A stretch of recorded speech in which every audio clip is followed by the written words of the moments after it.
Hey, hey. Ow, ow. Happy Friday. Happy Friday. Happy Friday. Yo. We made it. We here. Let's go. By the skin of our teeth, we made it, Jesus. By the skin of Skin our of our teeth. Man, what a week. Jeez. Yes. How are y'all doing? Whew, this has been a Trying to doozy. maintain, Jesus. Yes. But happy Friday, everybody. Happy Happy Friday. To come on in the space. Come into the space, y'all. And What's if you're up, listening y'all? now, go ahead and hit that share button. Right. Hit that share button. Facebook is still trash and we can't do a watch party, but we can, I don't know why they got rid of that, especially in the age of COVID. Like, come on, guys. I know. What are y'all doing? Don't understand. T-Rash. We're live. There we go. Now you can see me. Hello. Thank you, dude. Come on, lighting. Listen, you be helping me out, child, because I was like, all I'm seeing is a low shadow over my face. It looks good. It's very like, Thank you. come get me, darling. Yeah. Hey. Little bedroom action. Oh, you know, Come on, little come bedroom snatch action. me. Yeah. Hey, Camille. Hi, Camille. Hi, Natalie. You're gonna make me turn on Camille. my warmer light. Yes, come on, girl. Get your light on, honey. Honey, gonna let that glow. What's that song? You got that girl, yes, that's In the from, power Baby. of elevation. Yo, that was my movie. I don't know that one. Listen, The Last I don't know Dragon. that one. Oh, Nick, I was gonna say put it in the comments. Dang. Oh, Man, listen. that was my movie. Okay. I gotta step my game up. Clearly, You never seen The Last Dragon? You have got to see it. I You probably and have, Candy but I'm would love terrible it. at remembering movies. So, like, I don't know. You would remember this one. Bruce Leroy. Show enough. It sounds familiar. I used to sneak and watch that thing on TBS, honey. It used to always come on TBS. Baby, that was, listen, you gonna show me some moves? That was my movie. Honey, Vanity coming down the little, whatever that little. Honey, yes. I want it to be Vanity forever. That she was like my beauty inspiration, I swear to God. Honey, I loved her in that movie. Bruce Leroy, honey, that is like a classic. I showed Lila. I let Lila watch it last year during the pandemic. I said, Can you show me some kind of moves? kid friendly? Oh, I know. Can you show me some moves? Welcome, y'all. Yes. Welcome. Everybody who's watching, go ahead and hit that share button. Yes. We are back. Thank you for bearing with us last week. We had a little weekend of self-care. Yes, hallelujah, Jesus. Oh my God, yes. Yes. Screaming happy birthday to Candy Sadabaka. We love you, girl. To our forever sister in power. Yes, absolutely. So we have a great show for you tonight. Thank you for tuning in. And before we get, the show started, we got, some announcements that we'd like to make. So first and foremost, if you're not following us on social media, go ahead and head on over to Instagram and go to Patreon as well. Carrie will be putting links in the chat. So if you're interested in supporting all the amazing things that we're trying to continue doing this year, please consider becoming a Patreon member. We have tiers from $5 all the way up to $25. And for our $25 tiers, we're going to do one Zoom call a month after a show and just kind of hang. So in the next couple weeks, we'll be scheduling our Zoom for our $25 a month members. So thank y'all so much for all the support. Also, be sure to head over to your podcast platform of choice, Apple Podcasts, whatever that looks like for you, and rate us. The more ratings that we get, the more visibility we get. And y'all, we hit 3,000 downloads. We hit over 3,000 downloads. Yeah. And we had our biggest week yet, which was 180 downloads last week. Like that, I was like, we got almost 200 downloads. Listen, that's huge for us. Yes, it is. So we just appreciate all the love and the support that we're getting. And before we get into the show, Raj and I have a little announcement. I'll let her announce it. Okay, so I am so excited, y'all, because next weekend, Saturday, April 24th, me and Neek are going to be doing a show, our first big, what'd you call it today? Our first big in-person concert yes. since the pandemic. With an audience. With a real audience. Yes, it's going to be at Dazzle on Bars on Curtis Street, Dazzle at Bars. To get your tickets, go to www.dazzledenver. But Denver peeps, I have already heard that the tickets are sold out. Last time we had 12 tickets. Ryan just told me that some people bought 4 tickets. So I think that there are less than 8 tickets left. Yeah. So y'all, those who want to be in person, buy your tickets, or we can now officially announce that we have live stream tickets available for any of you who are not living in Denver. You can actually watch the show with us live. So we'll post that link. Yeah, we'll post that link soon, and we hope you guys join us. It's gonna be so awesome. I'm excited. Thank you. Yes, y'all. I'm so proud of y'all. Out here doing the damn thing.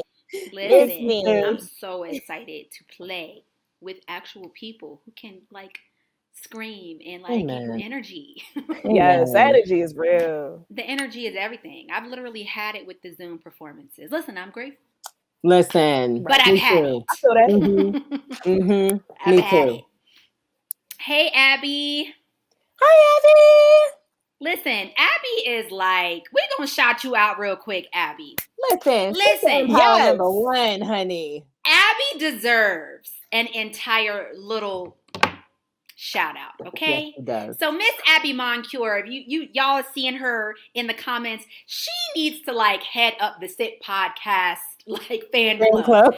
She is always sending us beautiful messages of love and support and asking how she can support. And she's in our top tier on Patreon. And we just want to say, Abby, we appreciate you, lady, so much.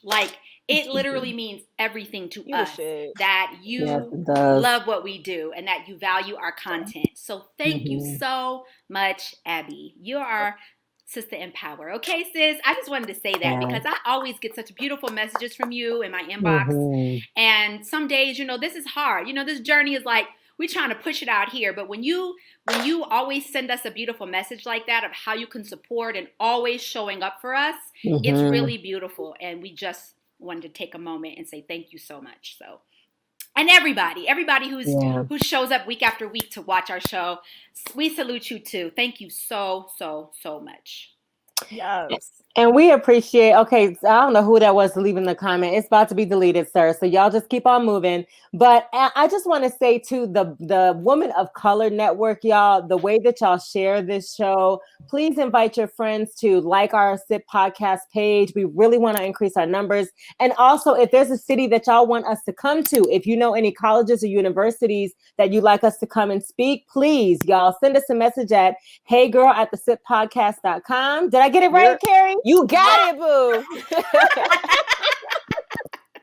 Send us a message, but we want to extend this and we want to come and see y'all in person. Now that life is opening up, the world is opening up, we got big plans, y'all. So thank you so much. Awesome. So let's get into the show. What y'all sipping on? I'm sipping on some tea. I'm going to be really honest with you. I was rushing. I have some peach tranquility tea, some peach Bellini, Tivana tea with some lemon ginger tea. And this is giving me my life right now because it's cold and snowing in Colorado and I'm over it. So. I'm done. I am done with the snow. Okay. It was 80 degrees a couple weeks ago and I was just hoping we could maintain, you know what I mean? Right. It is what it is. I still have a suntan from last weekend. And you it's do. Still cold. It don't make no sense. Girl, I love it. Hi, Henry. I see you. Henry.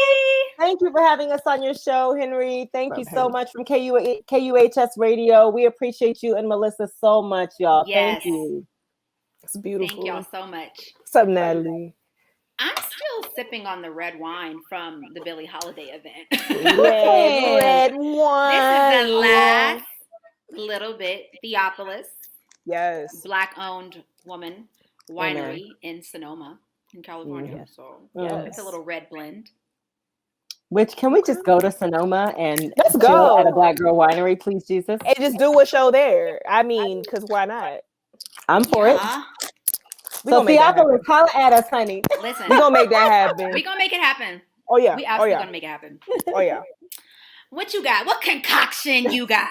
No. The concoctions. No, listen. I've been very impressed by this THC syrup. Okay. And so just y'all listen. So I just got a little bit of that and a little bit of Pepsi, and I'm just waiting for it to kick in. Living your best life. That's it. Living your best life. You know it. Awesome. So let's get into these Sisters in Power for the week. Raj, who you got for the week? Okay, so my Sister in Power of the week is a woman named Camille Horn. And let me tell y'all about why she's amazing. First of all, I don't know if you guys remember, but she was in Buffalo. And in 2008, she was a police officer who spoke out against police brutality during a stop that she was in. And there was her partner at the time, her police partner was actually putting a chokehold on a Black man. He was a white police officer. She was a Black woman. She spoke out, and that cop actually hit her in the face. And she spoke out about it, filed a complaint. She was fired from her job in 2008, and it took 13 years for her to get her due and for a judge to reinstate her pension this year. So if y'all imagine, this is what she was talking about in 2008. And here we are in 2021, where they're just now arresting the woman who shot Duante Wright. And it's just still happening, y'all. It's just over and over and over again. So she's my Sister in Power because she was like, I was trying to tell y'all 13 years ago and y'all wasn't trying to hear me. And here we are now. But shout out also to Black cops who do speak up. We got a lot to say about the bad stuff, but she really went out on a limb at that point. So Camille Horn, you are definitely my Sister in Power for this week. Absolutely. And it just it's mind-boggling to me how you fire a police officer trying to stop a Black man from being killed, but you do nothing to the police officer who socked her in the jaw. Right. Exactly. I have had it. And you know, that police officer actually ended up going to jail later. Because he kept abusing and harassing people. Yes. He abused and harassed, I think it was 4 teenage boys. And that's why he ended up going to jail. So even after him being complained on, he got to keep his job and his pension. He got to keep his job. And she's a mother of 5. I'm gonna tell ya. So I think they're going to be paying her like $800,000. Like that's how much they owe her in back. That's not enough, though. Right? Facts. Honey, you would have got sued for all the millions. Right? Coming for your ass. I still think she should. Give me my pension. Give me my hard-earned, my time and suffering, my pain and suffering. 100%. Oh, Donna said she's getting her back pay and her full pension. There we go. Thank you, Donna. And that's cool, Donna. But she's still, for the pain and suffering and the lawyer fees for 13 years, that I'm sure that she has acquired. And I'm gonna let Carrie talk about her part because I have something else to say, but I'm gonna wait. Yes, I'm gonna wait too. Yeah. So, this is for the BAN section, Carrie. I'm gonna wait. The BAN oh, okay. Wait a minute, what? Like, I'm honestly, girl, your BAN is like all of our BAN, so we I'm just gonna let sure. you have free reign, sis. We know you're gonna break it down, okay? Yes. Oh, Jesus, help me, Lord. I do have a sip though. I do have a sister in power that I didn't put yet. But okay. Yes, who's your sister in power? So my sister in power is the one only. You know, we got to give each other our flowers when we alive. But Raj Dulari, baby. For being featured in High Times. Listen, we appreciate you, sis. Out here dismantling fat phobia, talking about what's going on when people try to cope and get their life, you know, with this natural herb. And we just want to give you your flowers, sis. Thank you for speaking your truth. And, you know, breaking down these oppressive structures that we in today. So big love to you. Honor to you. Yes. Thank you, sis. And y'all click on that article right in the comments so you can read her article and pick up a copy of High Times. Yeah, it makes me so excited to celebrate these wins with y'all. Thank you. And shout out to Rue Johnson, who was also in the article with me, who is laying down some serious truths in that article. Y'all, you need to read it. And shout out to Addison Heron Wheeler, who wrote the article as well. Yes, listen, the Woman Network is strong, y'all. We be just handling shit. I'm so grateful. Awesome. Yay, Natalie gave you some hand claps. Thank you, Natalie. Okay, I actually don't have a sip for the week, but I would like to just take a moment to highlight that this is Black Maternal Health Week. And as a Black mother who has gone through the healthcare system with having children and complications from pregnancy, I'm just so happy that there is a week that talks about it. And so if you're not aware of kind of the movement of Black Maternal Health Week, Black women are 2 to 3 times more likely to die from a pregnancy-related complication than white women. 2 to 3 times more. And simply it's because they don't believe us. Doctors don't believe us. They believe Black women should be strong. So the statistics are absolutely ridiculous. During pregnancy, during labor, when women are feeling something that's going on with their body, maybe there's a gazillion things that can happen to you during labor. Your blood pressure can shoot up as the baby is moving. There's all these things. And Black women will tell doctors, this is how I'm feeling. And they will completely ignore them. And a lot of times they'll die. Serena Williams, as prominent as she is and as much money as this woman has, that still did not buy her a better opportunity to have her baby in a loving, peaceful environment where doctors believed her. I was fortunate enough to have an incredible midwife team called Gentle Beginnings in New Jersey. But I had to leave an OB at 16 weeks pregnant with my first because I was not getting good care. And so if anything, if you are thinking about having a baby, if you are a mom or just in general, Black women, we need to learn to advocate for ourselves so much more. So this is kind of like a PSA to educate yourselves on, Black maternal health, and make sure that when you go to your doctors and your OBs and your gynocs and all these people that you are, if they're not servicing you in the way that you feel you need and deserve, please move on.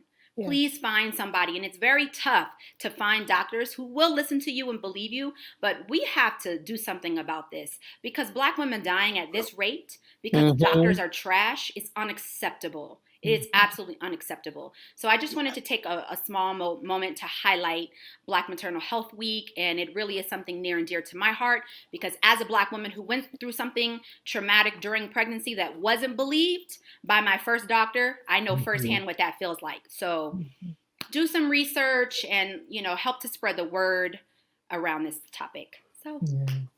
And shout out Joseph Graves. He said the hospitals to Black women are like the police officers to Black men. Absolutely. So if you don't say that, thank you. Thank you for that. It's so true. That's so true. Thank you so much for saying that.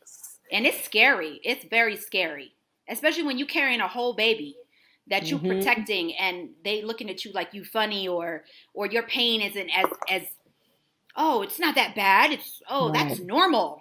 Right. And it wasn't normal, Right. And so, I just think this is something that needs to be talked about more than 1 week out of the year. But shout out to organizations that are actually working on dismantling a lot of that. And so, yeah. Yes, absolutely. And I just wanted to say... And I just wanted to say, I threw in the chat real quick for anybody that is looking for some dope doulas. There is a collective with Soul to Soul Sisters. So I dropped that in the chat. And then I know Abby put some names in the chat as well. I don't know, sis, if you want to clarify if those are some doctors or some doulas that people can connect with. But thank you so much. We got to provide the resources to each other because we know how to take care of each other. We know how to look out for each other, right? And so I just want to make sure that we're directing people to some of these resources. So big ups for real. Absolutely. Big ups to Suzi Q for dropping that link. So. Yes, thank you so much.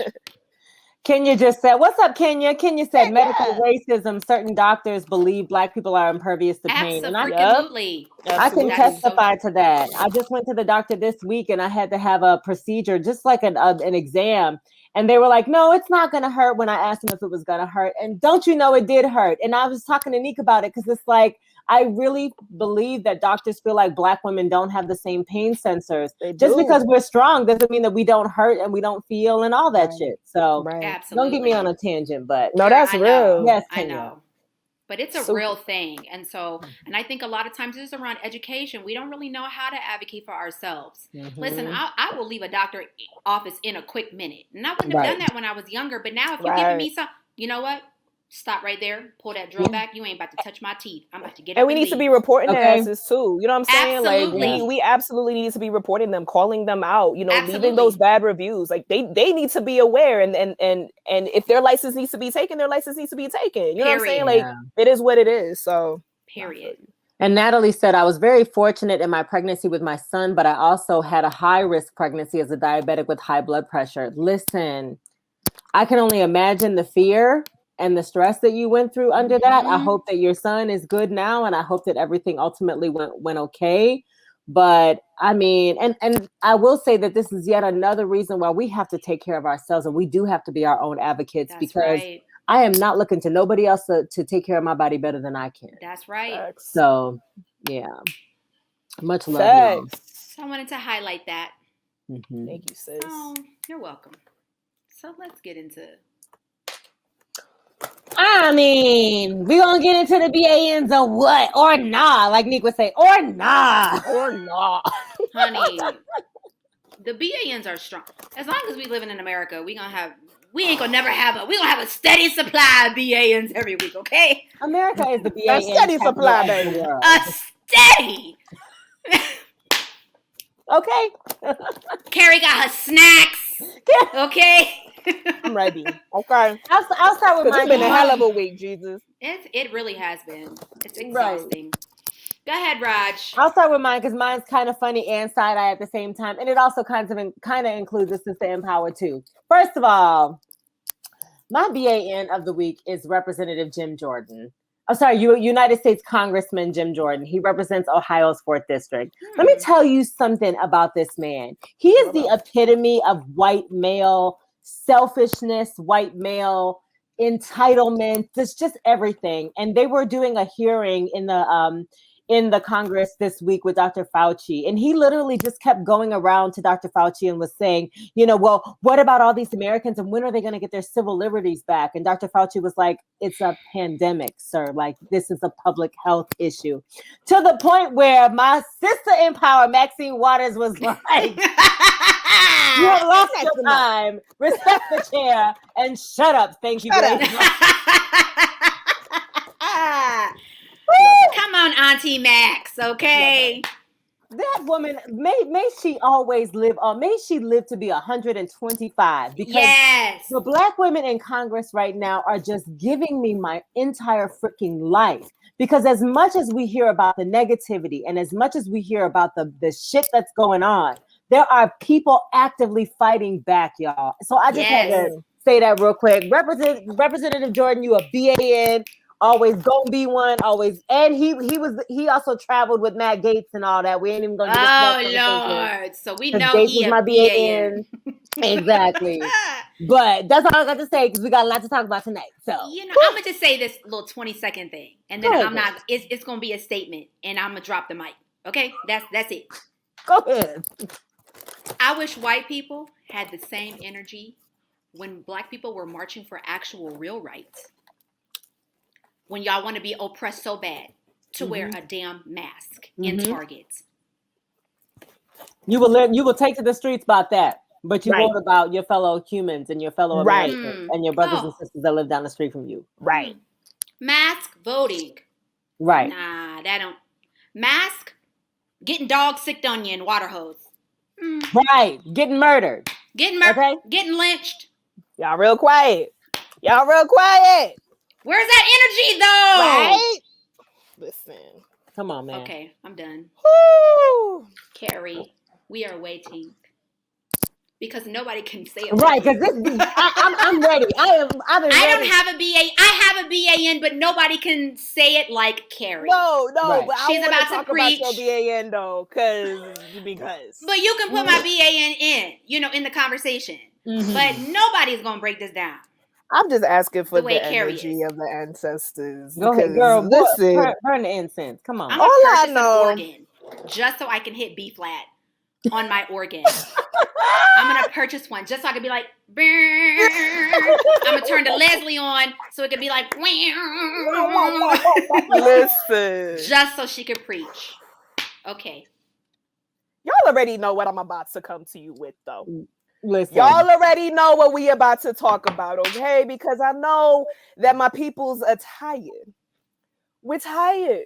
We are tired of seeing Black boys, little boys, being murdered by the people that say they're supposed to serve and protect them. The reality is we know why this institution was designed. The entire institution of policing is my BAN this week, tomorrow, the next day, until we abolish their asses. It's time to go. It's time to go. It's time to go. It's time. Yeah.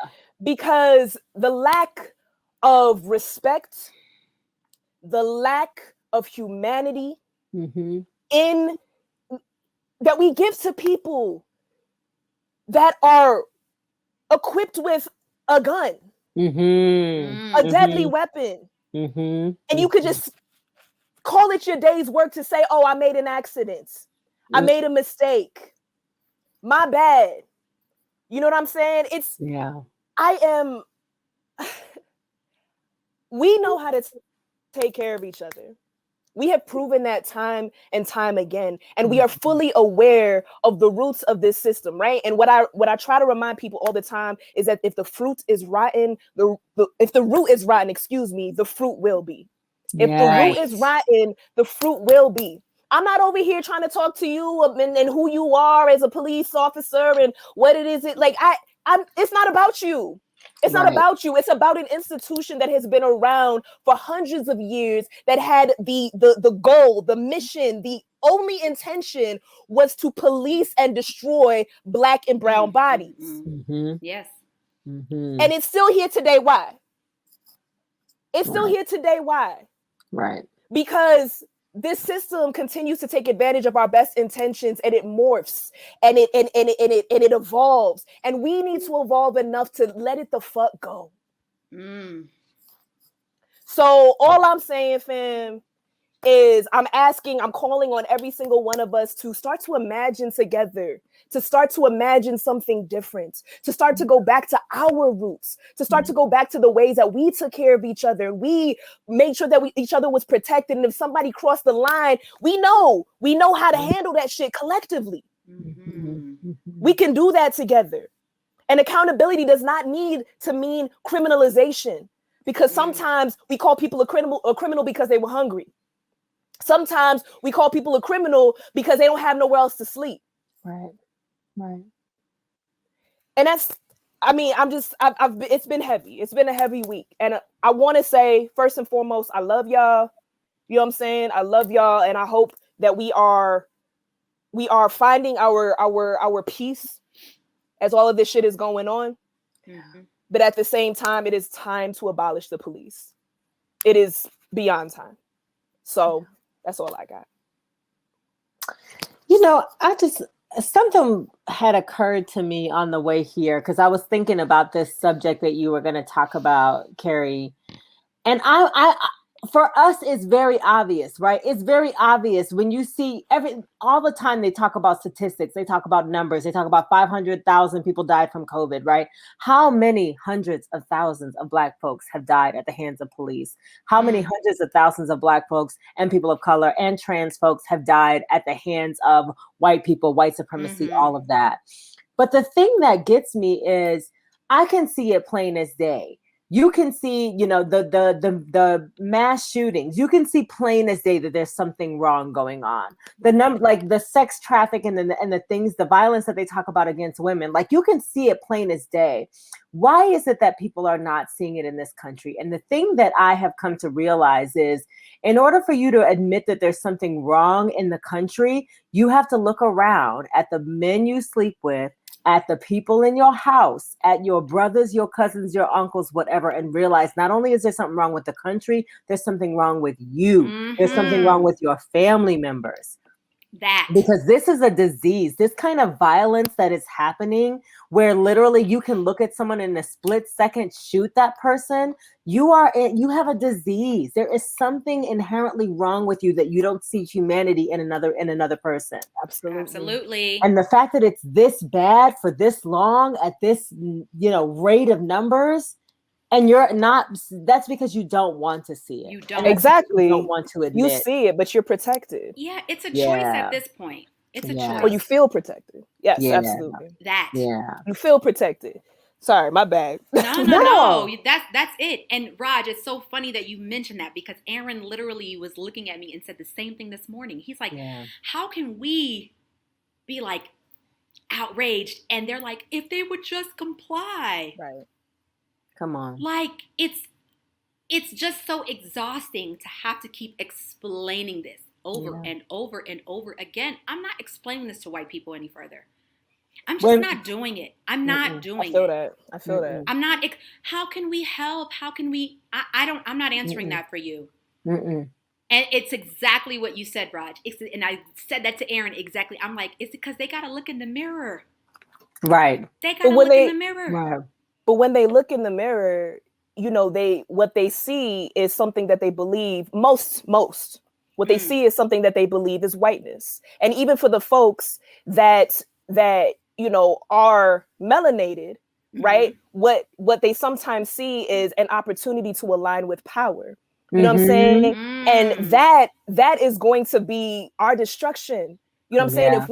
If we can't find ways to sacrifice our power for the sake of humanity, for the sake of the collective, then I mean, it's a wrap for all of us. You know what I'm saying? And so, I remember Ta-Nehisi Coates specifically saying people who believe they are white, you are taught blackness is a construction, but whiteness is clearly, that means whiteness is also a construction. And I want all the white people, the people that think they white, to remember that y'all wasn't always loved and appreciated depending on where you came from, boo.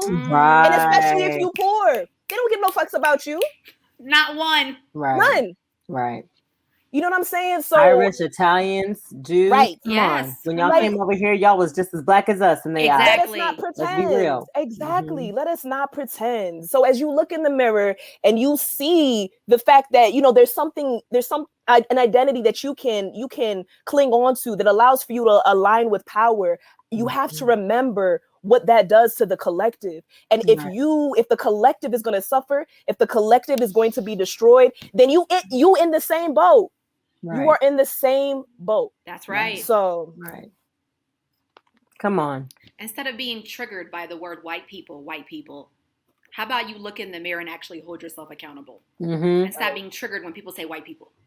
Oh, and did y'all see the Shannon Sharp? I posted it on my Instagram story. Shannon Sharp, who's a sports commentator, black man, but he always keeps it real. He did this really powerful video, and he was like, if you are a white person and you say that you have black friends, but you are not empathetic to their black pride, you don't have black friends. They're not your friends. You don't. They're not friends. You know black people. Okay. Exactly. There's a distinction, and if you cannot sympathize, if you cannot look around and look at another family and say, "Wow, that mother lost her son. Wow, that aunt lost her nephew. That family lost their 13-year-old little boy, not man, not young man, little boy." Yeah. If you can't look at that and be empathetic and not be empathetic to that, there is something wrong with you. That's right. Not with them. And you don't, black people, you're not friends with them. Period. It's exhausting. I'm really just, I know. and I feel like it took me a few days to even post about it because I needed to protect my mental health. Absolutely. Because we should not be desensitized to this, y'all. Yeah. We should not wake up to more mass shootings and be like, oh, somebody else went into a building and killed a bunch of people. We should not wake up to, oh, another cop killed a young black man. Or keep seeing these videos of young black boy can't even walk in his neighborhood. Right. Someone said on Instagram, the only thing that's changed from Rodney King to George Floyd was the quality of the video. That's it. And that is facts. Period. Keep recording, you don't need more y'all. evidence. Keep recording. And this is what pisses me off. And I'm sorry, this is something. No, say it. It really gets under my skin because we get into these conversations about reform and maybe if we had more proof and more body cameras to keep people. The videos are there. The evidence is overwhelming. Cops is like, forget these body cams. 100%. With the body cam, the body cams don't mean nothing. They don't mean shit. So no, we can't reform a system that is doing exactly what it was designed to do. Get the fuck rid of it. It got to go. Period. Cut out the cancer. Did y'all see them black people show up to that man's house? Listen, honey, I was about to buy a ticket to South Carolina just show up. He was like, what you not gonna do? What you not gonna do, sir? Tell these kids they can't walk down their own street. What? And then he pushed them. They always find the right black people. Because if they would have ran up on Aaron. Right. Or Ryan. Ryan would have laid his ass out. would have been like, right. Child, I would have got my phone out so fast. I would have kicked that man in his nuts. I would have been, honey, y'all would have saw me on World Star, CNN, everything. I always say, you might kill me, but you gonna feel it. You gonna get a fight. You gonna feel it. Oh, absolutely. You gonna choose the little meek and, kind of shy black boy. And I feel bad. And once I'm gone, my people coming for you. I'm just saying. Oh, right. I knew something was happening when I was looking in the comments of what's his name, Sean White, Sean King. Sean King. When they was like, yo, we zoomed in, we saw the Google address, we saw the address, who want to roll up? And I was like, yo, they really about to. The next day, niggas was in front of the house. Okay. I was like, what's so crazy to me, and the white supremacy is only blessed by the ignorance of people of color, and I mean, and not that we're all ignorant, but by the lack of organization. Because if we were to organize and really show up and show out, you know what I'm saying? They don't want it. They don't want a true battle. But that's the reason why the police force even exists. Right. You know what I'm saying? Like it's literally written into our Constitution. And I'm talking about specifically in Denver, but I'm pretty sure I've seen it at the federal level as well. But like the police are there to suppress riots. And when are the only time that they be calling shit riots? It's when we show up. Protest. Word. It's when we're there. It's when you unjustifiably killed a black person, a brown person, and then you're like, but we want to make sure you protest peacefully. You know what I'm saying? We will not tolerate because you know you're wrong. You know what I mean? But I'm freaking Joe Biden. Sir. Tell him. Anyway. No, say it. Say it. Sir, please do not tweet that people in Minnesota need to be calm and peaceful. No, sir. No. We are beyond calm and peaceful at this point. When you tweet that black people, that police in Minnesota need to stop killing black people, then you can talk to black people. Then you can. When you stop tolerating that shit, then maybe you won't have no rights. Exactly. Why are you tweeting about peaceful and calm protests? How about tweet about what happened? Right. And maybe take a visit there and make sure they hold that woman accountable. Right. And how about lock that? her up.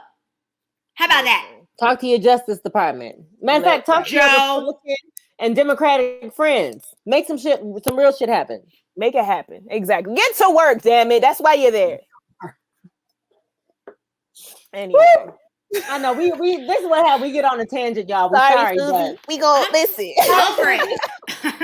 We're gonna come in here and drop a mic too. So. Listen, it's about to go down. Y'all ain't ready. Child, I done had it. Yeah. Okay. So, with that being said, y'all, let's take a collective breath. Woo woo woo. Woo woo woo.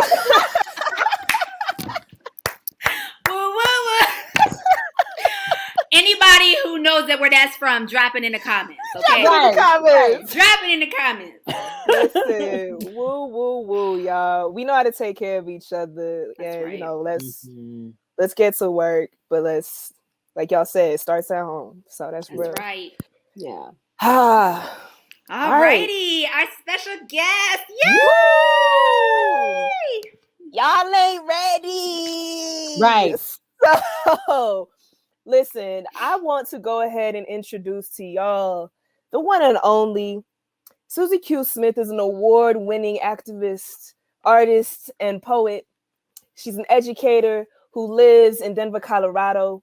Her forthcoming collection, The Gospel of Bones, is currently available from Alternating Current Press, and she is currently working on her next collection, Poems for the End of the World, while she continues to teach creative writing and serves as the co-chair of the Denver Commission on Cultural Affairs. And before I actually bring her on, I wanted to just read a quick piece from A Gospel of Bones that I think really resonates with it spoke to me, especially with what's going on in the world today. It's called You Scared? If fear is an accepted legal defense for murder, how many times might I have killed? How many times have I quaked and trembled? How many times have I been the only woman in the room, the only Black person in the room, the only Black woman in the room? How many times has that fear been justified? See history. See yesterday. Imagine if I defended myself with fire next time. Every time. How many fears could I kill in a day? How many shadows would bleed out? You scared? Me too. So let's bring on the amazing, the one and only Suzi Q. Smith. You scared? You should be. Come you on, should girl. be, damn it. Oh, that's Powerful. Welcome. one of my poems, actually. I just if you're scared, then you should be scared. Yeah. Oh, thank you for You reading should that. be. I've been in this conversation backstage this whole time. I've just been talking along with you to myself. But I'm Yes. so I feel like this is my kind of party. Are we going to talk about everything? Oh, let's do that. Yeah. All the time. And Yes. and I forget Yes. that or not sometimes. They're like, oh, are we talking about this now? Like, how are we Oh, not? yeah. Right. How are we Right. not? Exactly. Right. Super So facts. I'm glad to be Super here facts. in good company tonight. Thank you for having me. Thank you for Of being course. here. I am honored to be in your presence. I remember the first time I had like met you in person, but it was different because I had seen you in spaces. We had like crossed paths, but I knew about you just because you are who you are and you shake the world, and I just appreciate everything that you do. But we were at Whittier Cafe and you walked up to me and I was a little starstruck. I ain't gonna lie. I was like, oh shit, it's Suzi Q Smith. You know what I'm saying? And I just wanted to say, ever since that moment, we have been able to collaborate on so many different things and just make magic in so many different ways. And I am honored to have you here. So I just wanted to say that real quick. But we start off the sip with a question of the day. And it's always a surprise, you know what I'm saying? So nobody here knows what's going on but Carrie Joy. So this question, I thought it was kind of light, and I was interested in what y'all had to say. Would you ever go to a nudist beach? Why or why not? How you gonna say that's light though? Because that's like okay, it's not. I just thought the responses would be very funny, including the faces. So yeah, let's talk about it. Can I ask a clarifying question? Yeah. Is nudity optional or is it mandatory? Ooh. It's mandatory. Oh dang. Okay.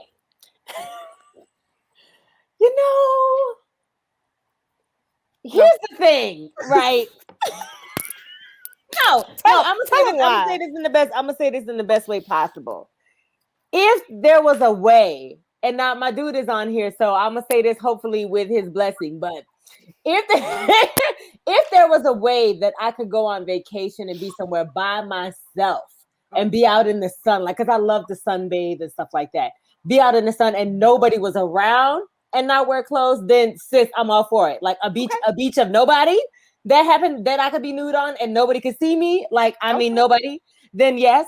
But the reason why I would say no is because of them skeevy ass, raggedy ass dudes. Like, you might want to go and you might want to feel like you could just be free in your body and your life and your whatever. But men just don't do that well. They don't know how to just let people be. And they be all up in your space and all up in your shit, and it just would not be a pleasant time. So unfortunately, I would say no because of everybody else. Okay. Yes. But catch me outside. How about that?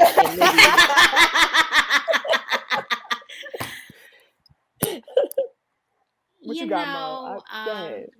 The Lord is still working on me with my body issues. So, my beautiful sister. Maybe pre-babies, I would have maybe part. It's being naked in public is kind of like a fear. Okay. Right. Like, it's like, ooh, girl, you'll be. But I would have to agree with Raj. Like, I feel like if it was a comfortable situation where it was just like maybe us, right, or like me and my dude, I could feel more comfortable. Right. But like, not just on a random. Okay. I respect that. People don't know how to act. They don't know how to just let you be. Understood. Okay. What you got, Suzi Q? What you got? What you thinking? I too am a no on this one. I love bodies, all bodies are good bodies. I support the spaces existing for everybody else. Right. Optional, I would definitely go to a nude beach if everybody else wants to be naked. I go to spas sometimes, where, the homegirls will walk around naked and that's whatever. And they all know that like Suzi Q is going to be in a bathing suit because that's how I live. Right. Got you. And it has a lot to do with, for me, it's not about body shame. It is about privacy though. Because I've lived so much of my life on stages and I do like perform some of my greatest traumas publicly, Real talk. And keep private are very precious to me. And so like my naked body is one of those things. It's like, it's not for everybody. And it's something that I give very specifically access to. And so that's something that I just prefer to hold, there's certain I'm with you. So that's where I live with that. But I also support anybody else, wanting a naked space to like have that. Over there in my little suit. That's how. Right. Okay. My life. I love it. Okay. My friend Adrian said, "Wait, I'm late. Who's naked? Who's naked? I like how she spelled it. Naked. Who's naked? Adrian, all I want to know is, are you going to the beach naked though? That's all I need to know. Are you going to a new beach? Not, sis. Are y'all going? Let us know in the comments. See, I don't know if I would want to like. I just don't know if I would want to see right certain. I don't know. I feel like I feel like call it me. Oh, sorry. Go ahead. No. I am curious what you call it. What I call it? The pink toe. What she say? What she be talking about? We're not gonna go there. We're not gonna go there. So you know what I'm saying, right? Yes. Yeah. I agree. I think like I would be on like if I could get there like early in the morning and nobody else there. Listen, I will be naked as hell. Like let's go. You know what I'm saying? But once if people start to show up or if it's pretty packed, I don't know. I don't know how comfortable. I love the way you said, Suzi. Like it's not for everybody. You know what I'm saying? Like I'll show you some parts of me, but you won't get the whole damn thing. Like this is for certain people. So yeah, I'm with y'all. But I do wish there was a place you could feel that free. I ain't gonna lie to you. I do. I will say that I have to get me the hot tub in the backyard. But there you go. I have topless at a hot springs before, and I will say it is a touch awkward when you run into a friend who's also topless at the hot springs and you haven't seen each other for a long time, and then you hug because boobs touch. Hey, girl. A little awkward, like we're wet and hot and naked. That's different. Hey girl, a different sensation than what I'm used to. That's not what our hugs normally feel like. That's the moment that we realize, like, oh, this feels. Hey, it's nice. Listen, It's a little different. It's magical when the boobs touch. I ain't even Yeah. mad.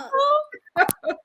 I was at a conference a few years ago. I'm not going to name the conference, but I was at a conference a few years ago, and there was a specific body image class with about 50 Black women in it. They were like, "Oh, are you going? Because we're going to be getting naked with everybody in the room." And I was like, I can see me like, hell no. Hell no. I said, catch me in the other class, but what I'm not finna do. And then after it was over, after it was over, all the women came out and they were like, "Oh my God, it was just so amazing and liberating." And we were all just staring at each other and they had us facing each other and looking. I was like, see, y'all done lost me. On the one hand, I could see, okay, but on the one hand, I could see how it would be liberating. Because I remember watching, what was that movie? Was it Steel Magnolias or something where Kate Bates or whatever was in the room and they were like, "Now bring out the mirrors and look at your hoo-ha." I don't know. Yeah, like I do that shit in private, you know what I'm saying, or with my partner. In private. Well, no. But what I mean is for healing spaces. Not that you need to be naked, but I do think that there's some power to, you know, looking at yourself and embrace. You know how I am, Nick. I'm all look in the mirror and embrace yourself. Right. But I don't know if I need to be like naked. Like I just be in my bra and panties and we just have the same experience and it'd be just as beautiful. So and I agree. And then there'd be a lot of fumes and I know. Girl, stop. I'm done. I'm done. Jesus. No. I'm sorry. I just meant I'm good. Sorry, y'all. I'm good. Yeah. But see, that's where my brain was at too. I just didn't want to say it. But okay, moving on. Yes. I appreciate y'all having that conversation with me. Listen, you know, that was a good question, though. I blame you. That was a great question. I own it. I will claim that. Absolutely. That was a great question. Absolutely. I was thinking. Thank you. You did, you know. So, Suzi Q. Smith, sis, first of all, what are you sipping on, my friend? I'm sipping on this. I don't know if you can see the color in this, but it's beet carrot ginger juice that I juiced. Beet carrot ginger juice. That looks delicious. Mm-hmm. Cheers. And healthy. Cheers, sis. Cheers. I know.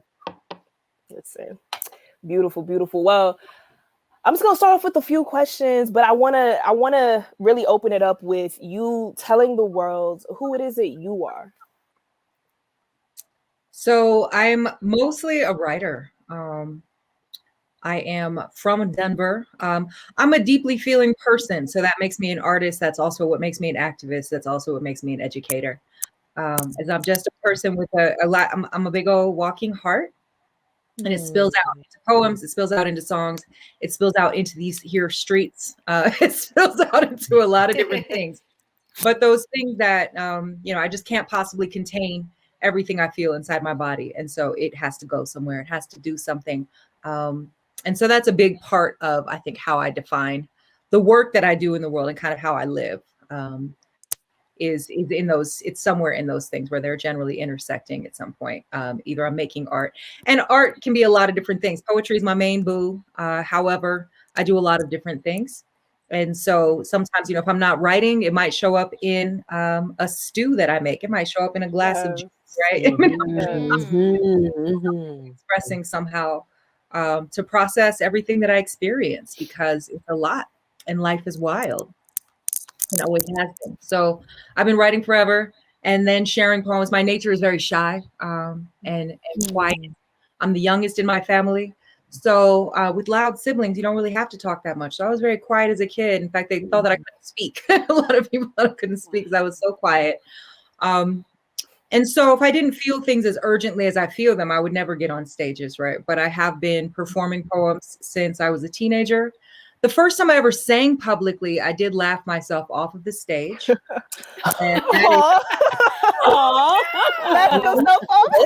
that is literal. I was so nervous.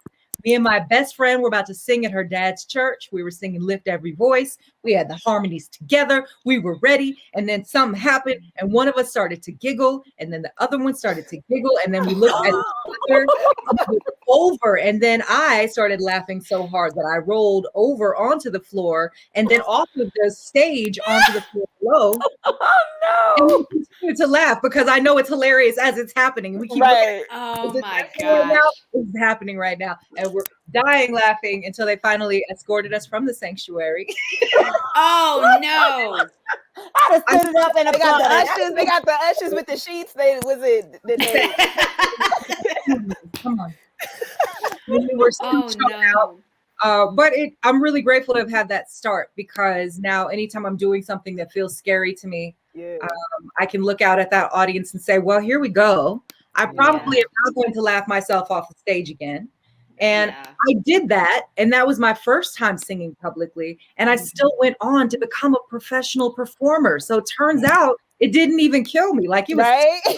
And I'm fine. People still book me. People pay me money to come get on their stages, even though I laughed myself off of the first one. So I think about that regularly. So even if it happens again, which it hasn't happened since I was 14. So it's been a while ago. Wow. But even if it did happen again, like, well, I made it past that first time. So right. I mean, I guess we will see. We shall see. But there have definitely been some times where I love that. I think about it and go like, okay, that's 200,000 people. Right. Okay. Yeah, I'll be sweating. Right. Right. My bowels be in the shoe. Listen. Yeah, that's gonna be real, honey. But you do it anyway, and that's but you do it anyway. Yes, you do it anyway. And it's because, you know, if I felt like I didn't need to, as I was listening to you speak about things earlier, I was like, oh, I got a whole poem about that one, right? And that thing, and that thing, and that thing. Yeah. And if I felt like I didn't have to, you know, explode with these things, you know, because they're not spoken about enough, right? Like people don't know about J. Marion Sims. People don't know about the fact that, like, even recently, right, like, you know, medical doctors or medical students in the U.S. were surveyed, and they genuinely believe that Black people don't feel as much pain as white people. Like that, right? That's students currently, right? You know, still have this, right? And there are a lot of different impacts and a lot of things that affect us in those ways. And so there are so many things. It's like a lot of it's, again, teaching, and a lot of it is deeply feeling and connecting with other people who feel the same way, but also teaching people who don't know anything about it and go like, I think that we have to engage the hearts. We have to engage the hearts. That's what art does, right? And so, like, I can't hold everything in my heart, so it's going to explode and hopefully ignite your heart too. We'll see what we can get into. And that's my goal when I'm, you know, speaking to audiences, is not necessarily to make people agree with me, but I do want to be felt. I want to be seen, heard, and known. I need them to be aware of my perspective.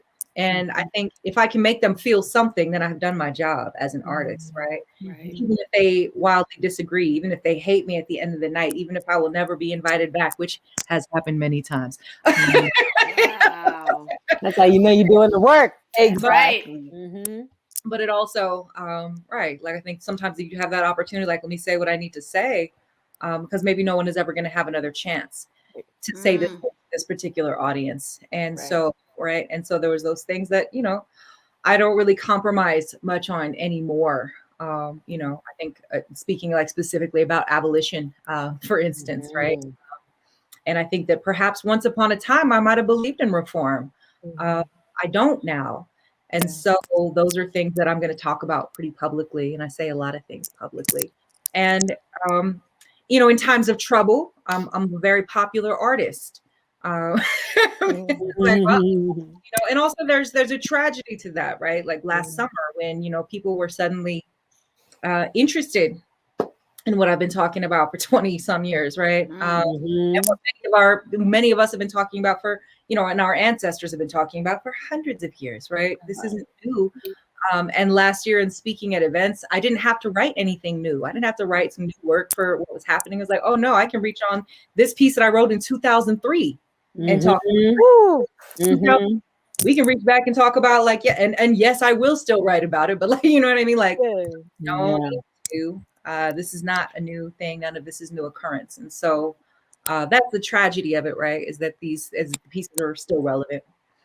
And there are so many pieces that I would prefer that they not be anymore, right? You know, history.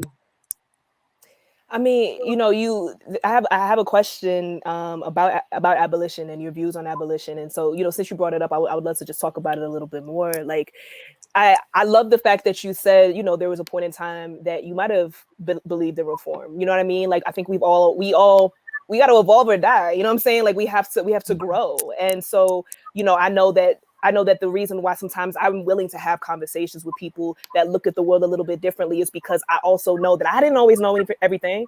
And I still don't, you know what I'm saying? Like, I am a student. I am in the posture of learning at all times. And so I just wanted to hear from your perspective, like, do you consider yourself an abolitionist? And what does that mean to you? Like, what does that world look like to you? So I do in a lot of different ways, right? There are, and that includes prison abolition, right? That includes not only abolishing police, but like really reimagining systems of justice, systems of safety. Let's stop pretending that it is safe, right? So I also, one of the things that I do is I've worked with folks who are incarcerated writing poetry, and like what we do most of the time, right? Which surprises people. They're like, oh, you know, going into like some very high security prisons and working with people who are doing very long time. And who are considered very dangerous, right? What you know, but like when you live in a world, you know that the people inside are not necessarily dangerous. The people who are outside are not necessarily safe, right? And so even the existence of a prison sets up this falsehood, right? That all the bad people are locked away and everybody out here is good. And we all know that actually makes us much more vulnerable, right? That makes us less safe as a society, right? Believing that. And of course, when you go in, when you know people in, you know that that's not really true, right? That's only a part of a story. And what we also know is like there are better ways to treat people. There are better ways to restore harm. There are better ways, right? Because locking someone away permanently is not actually doing any healing for the society or for that person, right? So, and it doesn't help the victim. So there are a lot of different things that I think about when it started for me. I think with prison abolition and seeing people do time in ways that didn't make sense to me, and seeing laws that didn't make sense to me, right? Seeing people being harmed by that system. And then eventually like really kind of coming into, okay, police abolition, right? And it was first I was thinking, okay, defund, disarm. But really it means a lot of things from like daily practices of like, how do we police each other? How do we police ourselves? How does that show up, right? How does that energy show up, right? And that dominance and that force and that need to correct, right? And that oppression within, right? Of just like, well, this is how it's supposed to be, right? I was raised in church 5 times a week, right? There were definitely some very strong rules and some very strong enforcements, right? And I was a quiet, shy kid. I was also always the one who the teacher left in charge when they left the classroom, right? Like write down people's names, right? Yeah. You know, just like I was deputized, right? So thinking about like checking into that energy within ourselves of like why we need to, what like, and really, but when you look back and you step like far enough back, like why do these rules exist? Who are they serving? Yes. Who is being served by this system, right? Right. And are there better alternatives to policing, right? Are there better alternatives? Do you really need to call an armed gun every time this thing happens, right? Many of us have probably been in situations where police were called when they did not need to be, when there was a presence that did not need to be there, right? When there was a weapon present, when that was absolutely unnecessary. So there are many, many times when I considered that. And so there are, I think we're getting a lot better as a society of thinking about like better ways to like, okay, can we call someone who's in it? Can we call someone else for a mental health crisis? Can we call someone else for, because we don't necessarily need a weapon every single time. Oh, hey, look, that's my siblings. Oh, it was a siblings day a few days ago. So it's really about practicing, like, how do we reimagine when you see a crisis? Who is the best person to like really solve that crisis, and how do we help? I think that there's a lot of just kind of a lot of what you've been talking about tonight, and a lot of how I think we probably live our lives is just that phrase and that thinking, we all we got. We all we got. Yeah. Like most of the time, right, when we consider the way that harm is done, it's usually not strangers, right? It's usually somebody you know. So like, okay, can we, and when we live in communities together, can we call somebody's mama? Can we call their sister? Can we call their cousin? Can we call, there are a lot of ways to de-escalate situations. It doesn't necessarily call a stranger with a weapon, because that's not always the best way to solve a problem. In fact, it's almost never the best way to solve a problem. So there are a lot of different ways that we can move. And so those are things that I think about and work on navigating and teach as well, how we can move in ways that don't involve police forces and policing. Because I don't think they contribute to safety. And I don't believe that jails and prisons contribute to safety. Right. I'm with you 100. I'm with you 100%, sis. I mean, I'm with you 100%. And I think, you know, how does that show up in your work, right? Like, what would you say are some of the greatest challenges that you have addressing some of these things, whether it's you know, you teaching, or whether you're sharing a poem, or, you know, what have been some of your greatest challenges in having these conversations? And then also share, like, what have been some of your greatest wins in having these conversations? And I know that's not all your work is about, but I'm just curious to know how all of this shows up in what you do. Well, I think one of the challenges for sure, you know, was the school to prison pipeline, right? So in all of the different times in which educators were mandated to call police and have children taken into custody in different scenarios, right? And so that's probably one of the biggest challenges. I think that having the SROs removed from schools has been a good move. Hopefully, what's an SRO? We'll see a school student resource officer. So the police officer, student resource officer. Okay. Yeah, but they're this police in police. schools. Okay. Right. That's crazy. And they're still fighting right now to even get rid of detaining minors. You know what I'm saying? Like, they detain 7-year-olds, and it's wild. But yeah, my bad, sis. And so I spent, you know, I've been teaching in a middle school for the last year and a half. My middle school, Carrie Joy came to visit my class last year. It's so cool. You know, my school is like kind of known, like there was definitely they throwing bows was fairly popular before it. There were some there was never a point in which I felt like I needed to call an armed gun and a hired gun. That was not ever necessary. There were definitely some times it got spicy in the hallway or in the classroom, but they're also children, so I can just put my body between their bodies and speak to them like they're human beings. And that ended right every time, right? There was never a need to like take anybody into custody or press charges against anybody. Because I'm a grown person and they're children. So those are things that, you know, I consider. And I think that a lot more people probably could get that consideration, right? But then we also have to consider the politics of fear. And who fears whom, and who feels safer, right? Like there is nothing in me that feels safer with a police presence. If I see, you know, their vehicle or a uniform, everything in me closes like a fist and freezes, right? I do not feel safe in any way.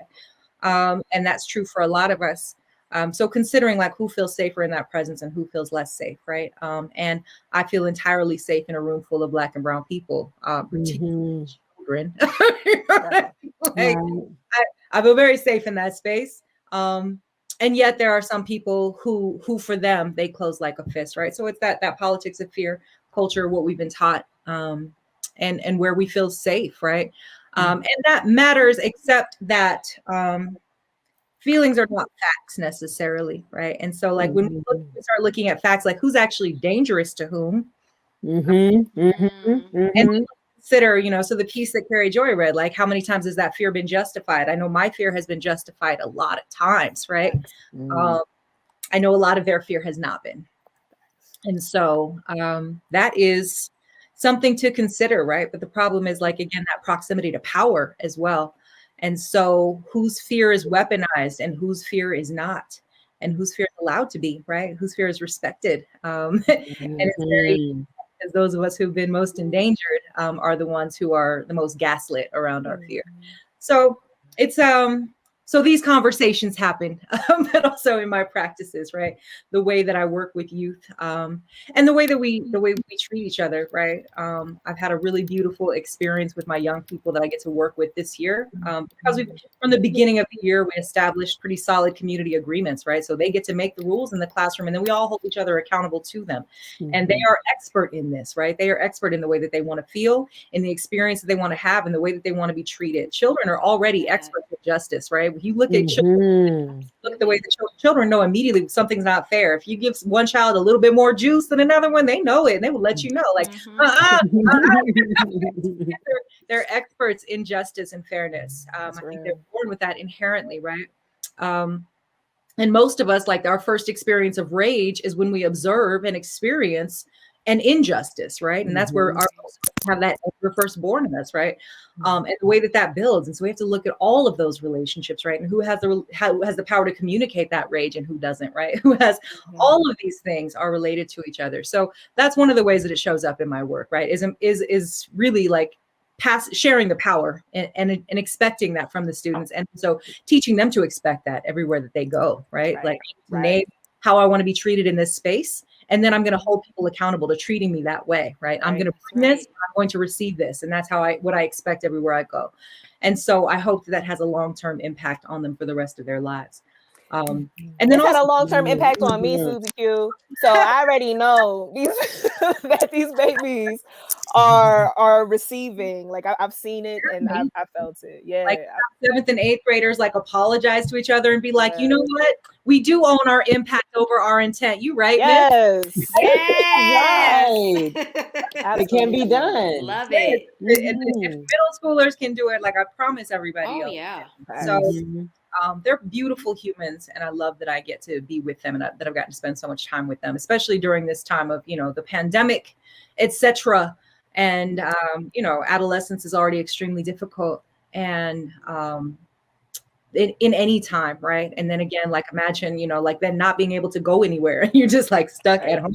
And then you gotta be in this computer all day for like 5 hours a day, 6, 7 hours a day. Like it's a lot, right? Yeah. And then they're going through puberty. Right. Honey, yes. That's real. Things are happening for them, right? And it's already such a difficult age because you become so much more conscious and aware of all of the things that are happening around you, and yet you still have no agency to correct or affect anything around you, really. Like you can't go get a job. You can't just go kick it with your friends. You can't just like hop in the car, go somewhere. You're 12. You just like in house. You know what I mean? Right. Unless you want to be like little Terrion. Y'all remember Terrion who jumped in the car? It was like I like to do bad things with my friends. Oh yes. Sorry, I just thought that. Yeah. But when you try to keep everybody safe on the road, you do not do that, right? Yes. So I'm grateful that I've been beautiful. But also like when it comes to like performing and doing shows, I've also done a lot of work like performing in colleges and universities all over the country for a long time.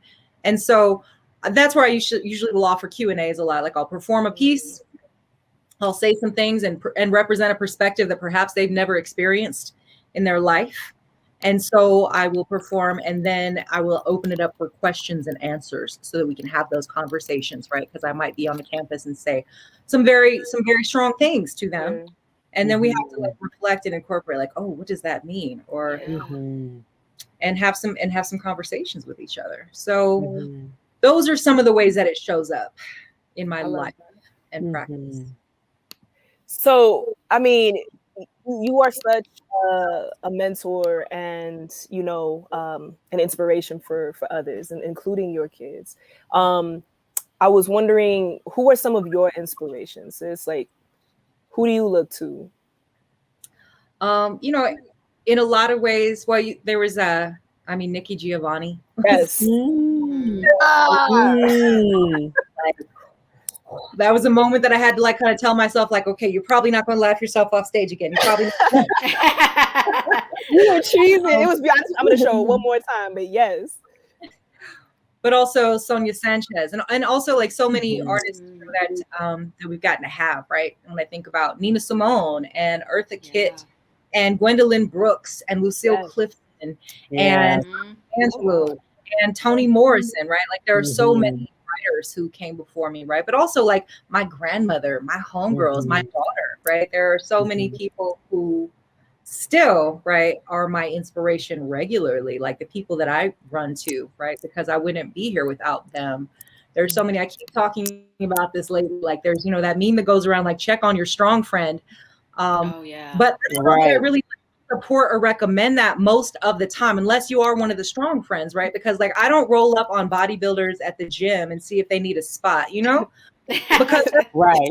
Help, you know what I mean? Like we don't. It's also going to put them in more danger if they're expecting me to like be able to lift and I can't do it, right? So I think that's true for a lot of us, right? We have to have strong friends, right? So if you're not the strong friend, if you can't really lift what I lift, try to just keep it pushing. Slide me some in the Cash App and like, that's real. That's super professional, right? Because I don't. It's not necessarily for everybody, but but I fortunately do have like a strong collective of homies that I get to reach and lean on, and together we can be each other's spots and we can hold each other, and they enjoy and they inspire regularly. I love that.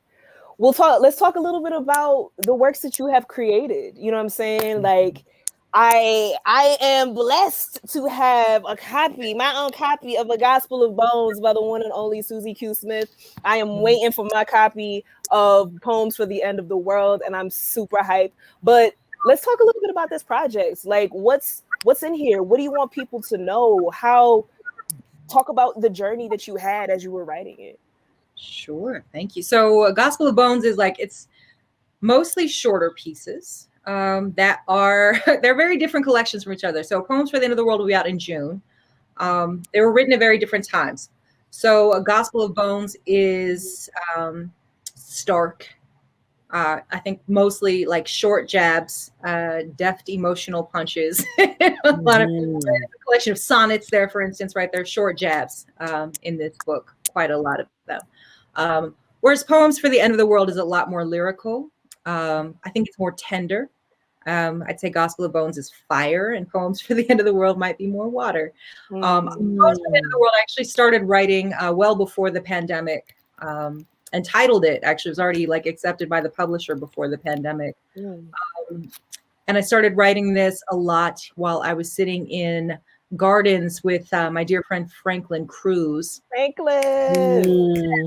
Franklin was leading a lot of workshops in these gardens every Saturday this summer.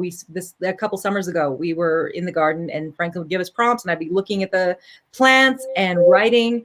And also the Amazon was on fire that summer. And so that is where a lot of the nature of those things, and also I was going through a lot of just personal transitions. And so there were a lot of different sort of world endings in my mind at that time and in my lived experience, right? And my heart was breaking in a lot of different ways. And so it was a lot of endings and beginnings too, though, right? So it was also a lot of world beginnings. And so that's where a lot of those poems came from. And there are some since that have been added that are specifically about like 2020 and what that experience was like. A little bit of spring 2020 in there as well. But they're very different in nature. Again, one is a lot more fiery and one is a little bit more tender. Beautiful. So beautiful. I'm about to drop the links in the chat. For some reason, Facebook is being trash and not letting me just drop your website, but please go to SuziQSmith.com and check her out. But I'm going to drop the link so y'all can get these books as well. Mo, I know you had a question. Please go ahead, sis. Yes, I wanted to know, have you always felt liberated in your writing?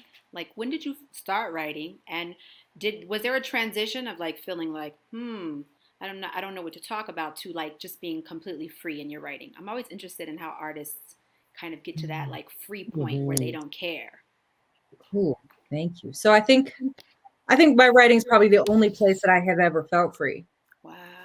That's beautiful. And I think that's part of why I have to do it, why I had to do it. I grew up, in a big family, crowded house, right? There was 5 of us in one bedroom. So I think I could not have kept a diary because it would have been read. There was no privacy. That's the reason why I'm not on a naked beach, because look, private. Touche. No. So I think that's where a lot of the writing practice came from. I also come from a very artistic family, right? So my grandmother plays the piano. Her father. So I was raised by my grandmother. She plays the piano. Her father was a poet. It's very common for us to be performing artists in my family. So that's a natural thing. So the language of poetry was introduced to me very, very early, but also it enabled me to have sort of a code language, right? So I could sort of write my little private thoughts and keep them still private, even if somebody read it. If I'm writing in metaphor, if I'm writing in imagery, no one really knows what I mean. And so I could do whatever I wanted to on the page and not have any consequences, right? And I didn't have that anywhere else in my life where I could just say what I want. No. Right. So I think it was the only place where I was free. And then in sharing those pieces and started going to, the open mics when I was a teenager and just finding spaces where I could say whatever the thing was that I needed to say, that even was more liberating, right? Finding people who could connect to it and other people going like, oh, I thought I was the only one that felt that way. Or it felt this way. And then you start building community around it. And it's like there's this empowering piece that happens to it. And then there's almost a responsibility to it, right? There is sometimes, though, I think when it becomes your profession, there's that sometimes an audience in your head that starts to happen when I start like writing and I'm like, oh, this line, I can already hear the response from this. Yeah, that's real. That I have to like completely shift my approach. When I start hearing an audience in my head while I'm writing, I will stop writing. And I'll take a walk, I'll do something else. Because I have to do this first. Like my audience is me first. Yes. To really like, I was having a conversation with a poet once and they were asking me like, well, how do you know if it's good? And I was like, I don't know. I don't even care if it's good, because I don't know if being good is my goal. Being honest. Am I saying the thing that I mean to say? Am I saying the thing that I deeply feel in that moment? If I'm communicating that clearly, then that's what I'm actually trying to do. And maybe if good is, what is good? What is even good? Right. What is good? What's good? Right. It does it, but did I say what I meant to? That's the goal. Right. Question I ask myself. So for me, that is a tool for liberation. And that is still, and I think, again, like being on stage is where I do the least amount of performing, right? That is when I am my most self. That is when I'm the most condensed and honest version of who I am, is when I'm on stage. And again, it's like one of the safest places. It's wild how many introverts really will be performers. I know. Lord have mercy. You and everyone else, right? You're kind of protected in this way, right? You're kind of, you still have this like private space. And so I'll go on stage and be very, very public and open and very, very vulnerable for a little bit. And then I can like go back into, Right. But that is definitely probably my most free and my most self is when I'm performing. I love that.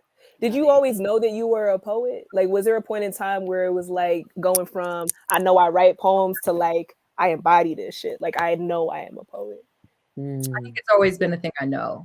That's beautiful. And it was also just not a thing I could sort of not do. Another person asked me once upon a time, like, well, do you think I should pursue this? Should I keep writing poetry? And I was like, do you have a choice? Because if you have because poetry is not a luxury, baby. I think it's something else, because this is hard. Right. If you don't have to do this, I don't know if you should do this. I mean, it's up to you, but I have to do this. If I'm not writing, I'm not well. I'm not okay. I'm not probably living. I'm not all right. Like, I have to do this. And I've always had to do this. That's so real. I don't have a choice. If I'm going to be alive, I'm going to be making something. And it might not be poetry, right? Sometimes it's going to be more lyrics, or sometimes it's going to be story, or sometimes it's going to be not writing at all, right? Sometimes I might be making clothes. I'm not very good, but I like to sew. I love to sew too, actually. I feel you on that. I love to sew. I don't like to sew, but I like to make. And sometimes, so I always talk about so I create like from the void and the excess, right? So there's sometimes where most of the times that excess, like I'm feeling something too deeply and I can't contain it. So I have to do something with it and put those feelings somewhere. But there's also that void when you just need somebody to say a thing and nobody's saying it. So you're like, oh, is it me? Okay. And that's where like making clothes comes in. It was like, well, you know what? I see this purple velvet, and what I needed to do is drape over one shoulder and come around like, and then you go to the stores and you realize that, oh, nobody has that. Right. Okay. Right. We gonna burst this into the world. Yeah. Right. Like, I'm gonna learn how to sew today because what I need is this fabric on my body in this way. And so that's where a lot of it comes from too. But I'm always going to be, needing to create and contribute, and it's how I interact with the world. It's part of breathing. Yes. Woo! I felt so much of that, all of it. Thank you. I want to. You are from Denver, born and raised. I know you represent Park Hill. You know what I'm saying? Like, yeah, got you. What is one of your best memories growing up in Denver, and what is one thing that you miss most? Ooh, missing things. It's so strange. I think one of the things that I love about Park Hill is just having, I have so much family here, and growing up having, like cousins and friends on every block where, everybody like walked to school, we would walk home. And so everybody kind of knew it was a very small town sort of experience. And there was a certain amount of safety in that too, because it was a place that I belonged to. And a place that belonged to me, and everybody knew who I belonged to and that I belonged to somebody. And so that connection, right? Whereas you're not a stranger anywhere, right? People look at you and go like, oh no, that's so-and-so's child. That's so-and-so's grandbaby. And I also genuinely believed as a child that like I could never act up outside because I knew in my heart, my grandmother knew everybody and everybody knew her. So if I ever acted up on my way to or from school, someone would see me and tell her. And I knew that for sure. I just was like, she literally knew every single person. And she may have, at least in the little 8-block radius of my life, you know what I mean? Right. And so that's part of it. So I think there was that sweetness growing up that way, and sort of, and growing up with all of the other children, right? And of course, the tragedy of so many of them, being lost along the way as well, right? And so in the time that I grew up in Park Hill, right, I was entering high school, and then we were, in the summer of violence is how they refer to it in Denver, and that's when gangs were very, very popular at the time. So a lot of the kids that I went to middle school with, didn't work out too well. And it was we lost a lot of people, either to violence and death or to prison. But a lot of people did not make it out. And so that's a pretty intense loss. Also, but some of the sweet things, that I miss, I think I miss a lot of people. I think there's also always been sort of, I think outside of Park Hill, I'm not sure that I ever felt like I really belonged in Denver too much. And I certainly don't love Park Hill anymore. Like that Park Hill been gone. Like that's, you know what I mean? Like, so a lot of it's gone. There were some, some sweet and little weird places that are like these funky little Denverisms that are gone. I think about Celebrity Sports Center, where most of us learned to where all of us first drowned the first time. A very, very unusual little place. It had like an indoor pool with water slides, but it also had like bowling and an arcade. Oh, that sounds fun, actually. So most kids from Denver, like from that era, most of us like almost drowned there. Everybody has like one almost drowned at Celebrity Sports. Right. A really sort of a Denver classic, like almost as classic as Casa Bonita, right? Which is, legendary Denver. I love that. So Casa Bonita is not actually from Denver. A lot of people don't know this. I didn't know that. Actually started in Oklahoma City. There were 4 chains. Denver was one of 4. And we were the only one that survived. The rest were like, this is trash. And Denver was like, nah, we're keeping it. It's hilarious to me because Denver is a test market for restaurants. And so there are so many restaurants that would start here to see how it goes. And Denver was like, Rainforest Cafe, nah, we're good. But but we fought for Casa Bonita and still fight for it, actually. In fact, we're just like, no, we're keeping this one. Every other city was like, it's trash, shut it down. And we were like, it's ours. It's ours. Right. And it's something that I feel like strangely possessive of and territorial around too. I'm like, That's why I thought it. That's why I thought it was only in Denver, because I was like, y'all go hard for Casa Bonita. Right. I love it.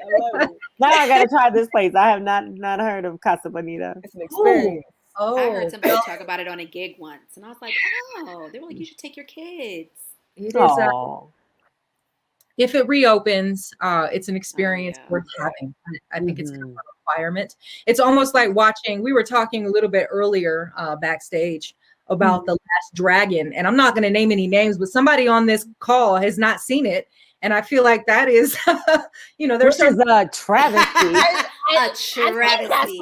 A travesty. I'm going to need you to understand when I look at you in the face and say, am I the prettiest? Yes, okay. Yes. It's on my list. It's on my list. Okay. I'm going to be able to pick that one up. And so I got my homework. Watch that film, and I would love for all of you to go to Casa Bonita one day, should it return. And so, and I see Bianca in the chat. Yes. Hey, Bianca. It might be garbage, but it's our garbage. I mean, I love it. So those are some things that I think I miss about Denver. Some of those like weird little funky Denver specific things. Because, in traveling, I love to find the things about each city that sort of make it that city. Yeah. Yes, absolutely. As touring artists, I'm sure we all know, like sometimes, all you see is the hotel and the venue. And try to like find a way to see like a thing that like to know like, oh no, I'm in this city. Yes. I'm not just an Applebee's Marriott. Right. Good Lord. I know. I can find a place that is this place. Right. I want to the air here and feel what it feels like on my skin and put my feet in some type of dirt somewhere if possible. Yes. Speaking of feet in the dirt, right? You know what I'm saying? I know. The feet in the dirt. And you good, sis. I feel that. Like the connection, I know that you like to sweat. You know what I'm saying? I be watching you on Instagram, get your sweat on, sis. And I know that you've also even joined Raj Jalari's amazing classes to get your sweat on. They're so fun. If you have not been to a Zumba class with Raj, get your life together. It is yourself. So thank you, Suzi. That made my day when you posted that. I was like, yes, thank you, lady. This many selfies be giving me life, sis. I'm like, yes, get it. What else do you do for self-care? What does that look like for Suzi Q? Oh, I try to, I have to sleep a lot. I rest, I'm a firm believer in naps and rest and sleeping. So I sleep well, pretty much every night. I also, I take a lot of vitamins. I eat well, I'm over here drinking this beet ginger juice right now. Beet greens, carrot, ginger. Also got this hibiscus ginger tea that I'm sipping well.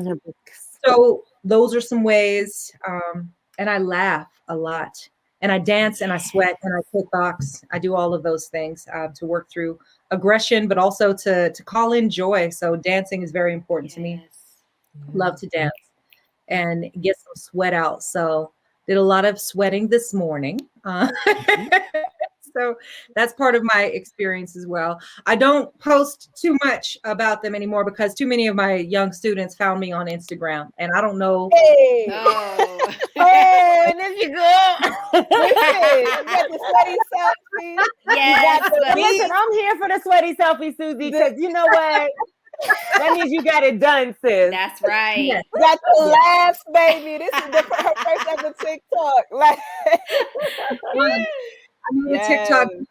Do that and lip sync to "Burn" by Usher. That's what that is. Yes. I love it. I love it. I just had to share some of the sweaty selfies with the people. Them for sure. Love it. I love that, sis. Raj, I wanted to go ahead and give you that last question. Yes, okay, because you know what, we got off topic a bit, and I wanted to come back to the young people that you work with because I wanted to know. One, I was curious about how they are processing their trauma right now, because I can't imagine not just what's happening outside of their house and in terms of our world and all that, but inside their home and inside, like you said, themselves being in the pandemic. So I have a two-parter. One, how are they processing their trauma right now? And two, what inspires you about the next generation? There's so many. No, I say, so a lot of that, I incorporate a lot of social emotional learning into my lessons with them, right? We spent a lot of time together. So part of it is just really like building those connections of like, okay, let's identify how we feel. Let's name it. Let's Yes. discuss it, right? We can even write about how we feel about how we feel, right? But giving them some language and some maps and some ability to navigate, right? Articulate how they feel, right? And being able to like identify, understand, and articulate their thoughts and feelings and ideas and hopes and dreams and wishes. That's what I really teach. And that's what's more important to me than whether or not they ever write another poem after they leave my class, right? So that doesn't matter to me whether or not they ever write another story or a play or whatever the move is, as long as they are able to speak confidently for themselves and understand how they feel and why they feel and being able to navigate all of those things. So that's a lot of what I teach. That's how we're processing. It's through that we talk about it together. And also none of them are alone in how they feel, right? And watching the way that they have built their own support systems for each other, the way that they've built that community. And that's what inspires me about them. I mean, these children, they make me cry every week with their kindness, right? That's also like the rule in the class, right? It's like we say all the time, you know, kindness is the wave. And that's what the expectation, that's part of our community agreement, is that we are kind to one another. So we do open mics every week in class. And then they have to write affirmations for each other. So they share and then they write affirmations for each other. And watching the way that they support each other has been the most beautiful, because I don't know if you know 7th, 8th, or 6th graders, and teach all 3 grades. They're not typically most well known for their kindness. Right. But the girls that I get to have in my classes are very, very kind. And it's because we've nurtured that. We've worked on that as a collective all year. And so that's an expectation, and it's very, very celebrated. So if someone came in like a bully, like they would be treated very like, we don't do that here. What is that though? Right. Like, I don't know why you're acting. Are you hurt? Yeah, exactly. You know what I mean? Right. Yeah. But I love the part what you said about teaching them how to communicate their feelings and what's going on with them. I feel like even growing up for me, there wasn't a lot of talk about expressing your emotions and then having someone really respect them and things like that. So, you know, that's major that they're learning it now. Absolutely. I think that's awesome. Central, right? And also they're so smart, they're so funny, and they're so woke. They're like just delightful, right? Talking about some of the things, and like they'll just be really the way that they teach each other things. They are so much more aware. Of so much, right? Like they'll be like, imagine thinking gender's real, LOL. And like right. Shade, all the shade. I mean, right. They are absolutely just these brilliant and tender, and I just they definitely, I think anyone who doesn't have hope for the future should probably pay more attention to children. Yeah. Amen. Yes. I know that's right. Talk about these horrible teenagers or whatever. You probably don't really know any teenagers, because I know teenagers, and it's such a gift and an honor to get to kick it with them. And that's the best part of what I get to do. There are a lot of things that are really, really hard about teaching, and the best part is always the kids. Always the kids.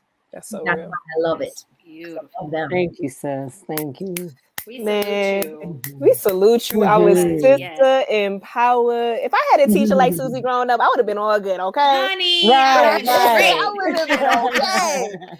Thank you, sis, for everything that you do. Like we said, you are our sister empowered this week, all day, every day. We salute you and love you.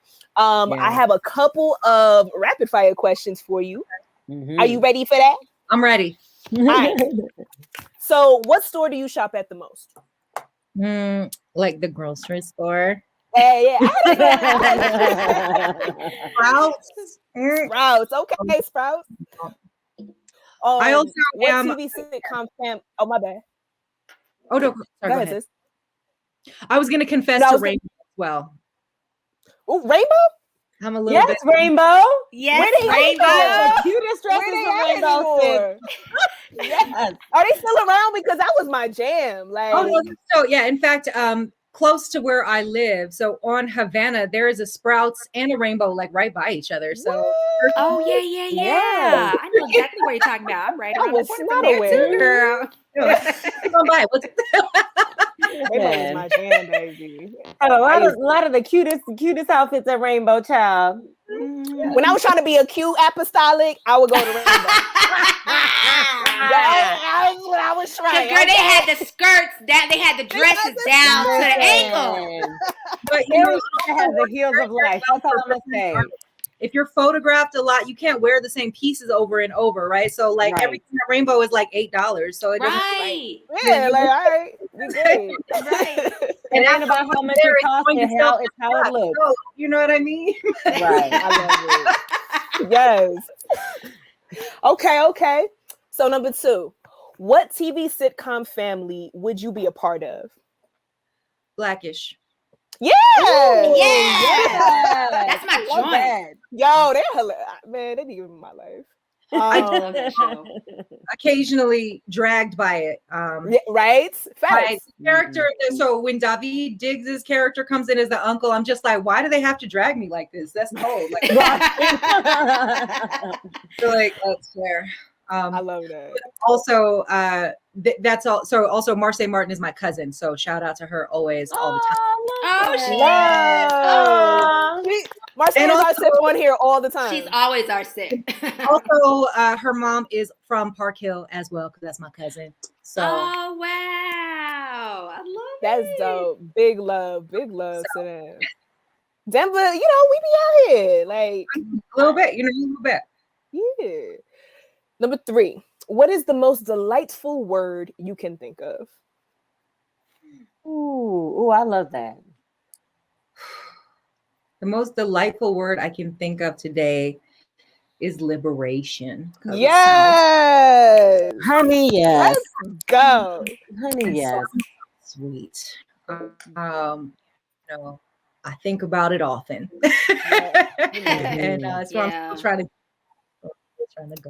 trying to get us all there. I love it, sis. 4, cookies or cake? So I don't eat wheat. Okay. So I don't eat very much meat. I'm also gluten-free. So again, like David Diggs's character, you see how I'm being dragged. You understand? I understand. I got sure of myself sometimes. You know what I mean? Like, are we? I really am. Okay. I love it. So, okay. What are you reading right now? I am reading. I decided to reread The Salt Eaters. Oh, okay. Yes. Tell me about that. Yeah, here I'm gonna grab it so everybody can see. Yes, show and tell. You haven't read this? Get you some Tony K. Bombard in your life. The Salt Eaters. All right. Oh, there it is. Okay. The Salt Eaters. Okay. Got it. Done. I'm out. It's a wrap. It's already done. Exactly. Thank you for that. Say that one more time. And Gorilla My Love is on deck. That's I'm reading that next. Got you. All right. Beautiful. What is your Wi-Fi name? Words Up. Yeah. Yes. I love that. Since I'm getting all personal and stuff, what's your bed size? What's the size of your bed? Ooh. A queen. Fit for a queen. Oh, beautiful. Queen. Right. Yes. And then last but not least, if you could pick a versus, who would you want to see go head to head? Ooh. Can we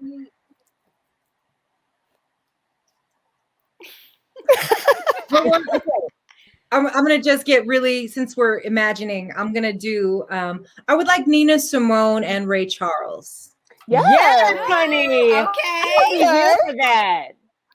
They had catalog, you know what I mean? And they both had a lot of breadth, right? Their catalogs are impressive, and they went through so many genres of music, right? And they were both So that would be fun.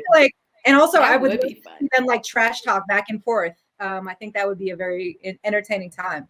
So that's real. I love it. Well, Suzi Q, thank you so much, sis, for blessing us, for gracing us with your presence today. Yes. This has been a joy and a pleasure. Yes. We have put the link to your books in the comments. Please be sure to support our sister. This is also what Black liberation looks like. If you say and believe Black Lives Matter, that's what that looks like too. So let's get it done. Let's take care of each other. And be sure to follow us on all of our social media. And we will see y'all next week.